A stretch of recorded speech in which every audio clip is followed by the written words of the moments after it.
Oke, halo teman-teman, I'm April and welcome back to my YouTube channel. Oke guys, kembali lagi dengan Aprilia dengan sejuta video tutorial karena tugas gitu, tugas kuliah gitu ya teman-teman. Nah, minggu lalu saya sudah upload satu video tuh tentang bagaimana cara mencari nilai min, median, dan modus menggunakan aplikasi SPSS. Nah, sekarang saya punya satu video baru, video tutorial nih teman-teman, tentang bagaimana membuat tabel distribusi frekuensi menggunakan aplikasi SPSS ini. Nah, gitu. Agak rumit ya pengucapannya. Nah, teman-teman, perlu dong teman-teman tahu dulu apa itu distribusi frekuensi. Nah, distribusi frekuensi itu adalah penyusunan data yang digunakan atau tabel distribusi frekuensi digunakan untuk mengklasifikasikan atau mengkelompokkan suatu data berdasarkan kategorinya gitu. Nah, kategori ini diambil dari populasi yang ada atau diambil dari data yang ada gitu. Nah, kalau mau yang lebih gampang ya untuk mengelompokkan atau mengklasifikasikan data berdasarkan kategorinya, cukup itu aja.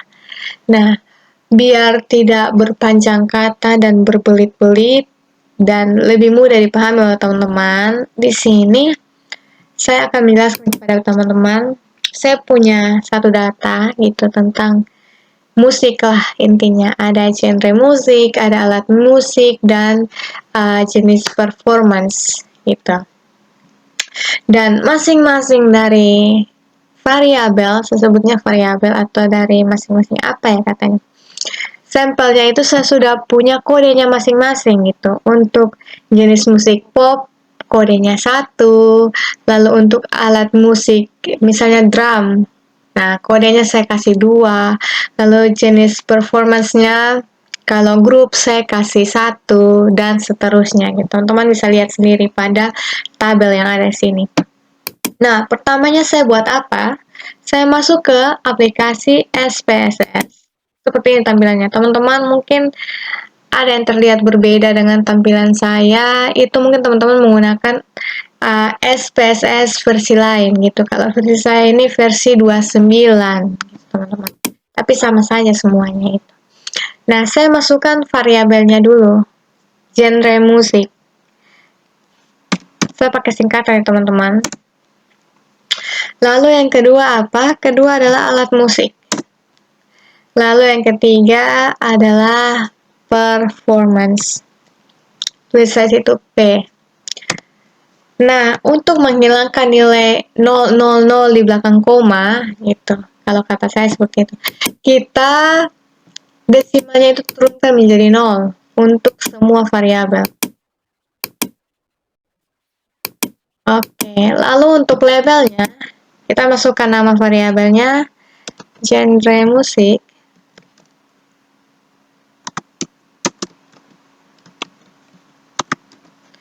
Lalu yang kedua ada alat musik. Dan yang ketiga adalah performance. Oke, kita pindah pada tab values. Nah, untuk yang genre musik tadi kan punya saya ada 3 teman-teman. Ada pop, hip hop, dan jazz. Cara isinya bagaimana? Klik icon plus pada tab yang ada di values labels. Nah, tadi punya saya itu untuk pop, saya kasih kode 1. Istilah di label pop. Lalu untuk hip hop, saya isi 2. Dan untuk jazz, saya isi 3. Klik OK.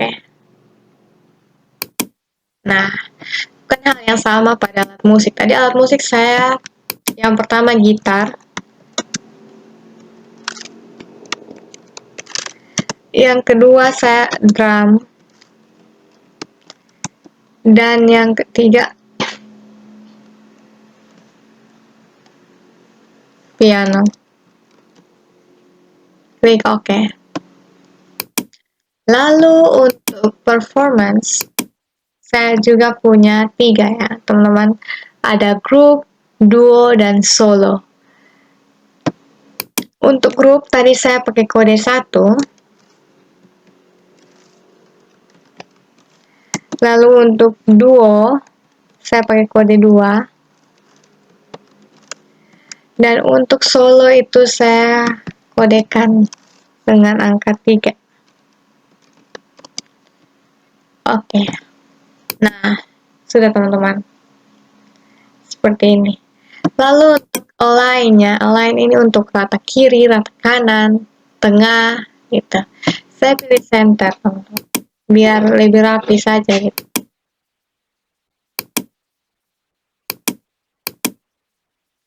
Nah, sudah seperti ini teman-teman. Kita klik pada data view. Tadi kita isi pada tab variable view. Sekarang kita pindah ke tab data view. Nah, ketiga ini adalah variabel yang tadi kita sudah masukkan ke variable view. Pindahkanlah data tadi ke data view.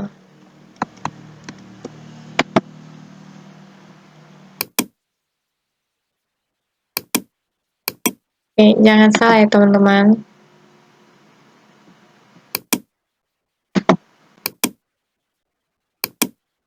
Oke, kan hal yang sama lagi nih pada tab alat musik atau kolom alat musik. Sebenarnya bisa ya teman-teman untuk di copy paste semuanya secara bersamaan, tapi untuk tidak membingungkan gitu, saya copy paste-nya satu persatu.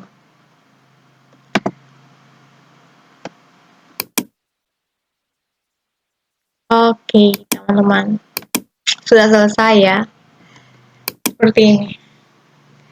Nah, langkah selanjutnya kita lakukan apa? Klik tab Analyze. Ini dia. Lalu, pilih Descriptive Statistic. Dan pilih Frequency. Nah, setelah muncul satu tab seperti ini, kita panggil variabelnya.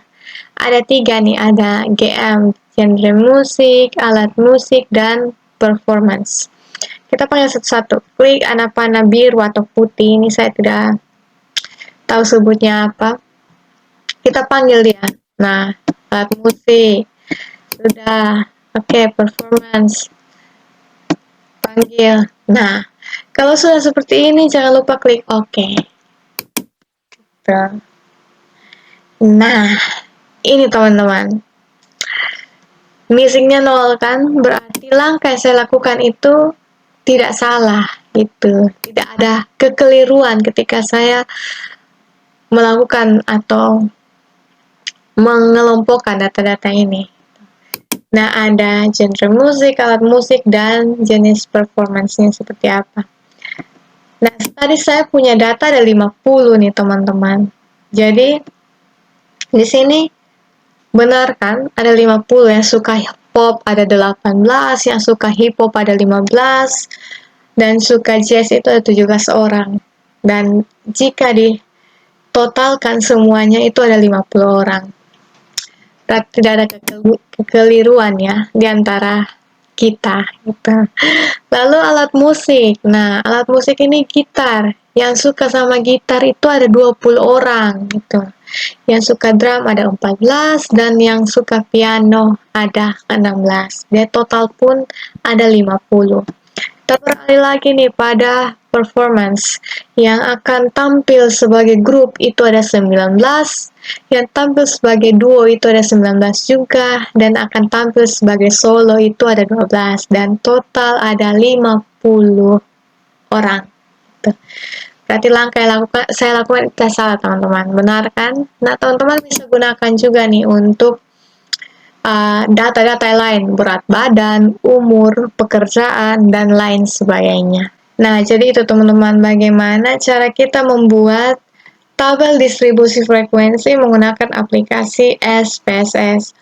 Nah, mengelompokkan data yang kita lakukan ya teman-teman, itu bertujuan untuk memudahkan kita gitu, untuk mengetahui, oh yang suka sama jenis musik seperti ini tuh ada segini gitu, yang suka sama alat musik ini segini. Lalu yang akan tampil sebagai duo, solo, dan lain-lain ada sekian banyak orang gitu. Nah, teman-teman bisa menggunakan atau membuat tabel distribusi frekuensi ini menggunakan data yang lain gitu. Misalnya umur, pekerjaan, lalu status, dan lain sebagainya gitu. Ini merupakan contoh yang saya punya gitu. Teman-teman bisa membuat sekreatifnya teman-teman saja gitu. Di Google banyak, teman-teman bisa mencari dan menemukan lalu membuat gitu. Dan aplikasi SPSS ini sangat membantu teman-teman ketika teman-teman orang yang dulu mungkin akan menggunakan Excel, Microsoft Excel, atau aplikasi lain gitu. Tapi sekarang SPSS ini sangat digunakan untuk memudahkan pekerjaan kita dalam mengklasifikasikan data yang kita punya, terlebih ketika kita melakukan sebuah penelitian misalnya. Jadi kita tidak perlu repot-repot lagi untuk memasukkan satu persatu datanya gitu, lalu hitung secara manual dan lain sebagainya. Tapi kita bisa menghitung, mencari menggunakan aplikasi ini. Tentu sangat mudah teman-teman. Jadi ini yang bisa saya sampaikan, ini yang bisa saya tunjukkan kepada teman-teman dan bagikan kepada teman-teman. Selebihnya akan saya bagi nanti di video selanjutnya.